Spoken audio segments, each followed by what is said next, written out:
আসসালামু আলাইকুম ওয়া রাহমাতুল্লাহি ওয়া বারাকাতুহু। নাহমাদুহু ওয়া নুসাল্লি আলা রাসূলিহিল কারীম, আম্মা বা'দ।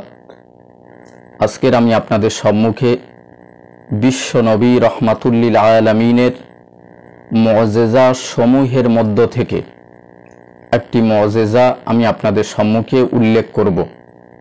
তার আগে আমি আপনাদেরকে বলে নিই, ফাতহুল বারীতে ৩,০০০-এরও বেশি মুআজিজার কথা বলা হয়েছে।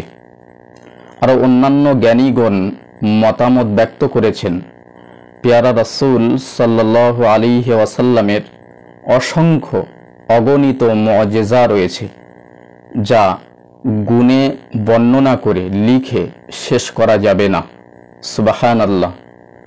তো আমি আপনাদের সম্মুখে এখন একটি মুআজিজার কথা উল্লেখ করব। রুবায়ের নবুয়াত স্বীকারোক্তির ঘটনা। এটি বাইহাকি শরীফে রয়েছে।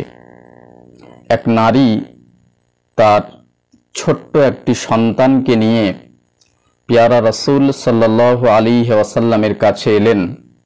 এসে বললেন, ইয়া রাসূল আল্লাহ, ইয়া হাবিব আল্লাহ, হুজুর, আমার এই ছেলেটি জন্ম থেকে বোবা, কথা বলতে পারে না। তো পেয়ারা রাসূল সাল্লাল্লাহু আলাইহি ওয়াসাল্লাম ওই ছেলেটিকে বললেন, এই ছেলে, তুমি বলো তো আমি কে?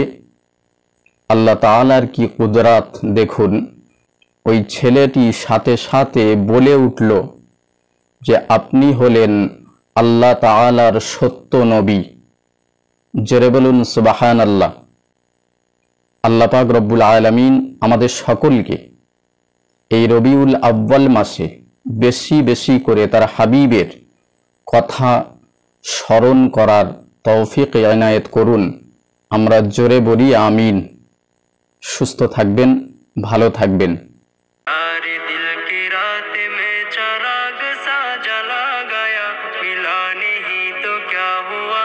शक्ल तो दिखा गया।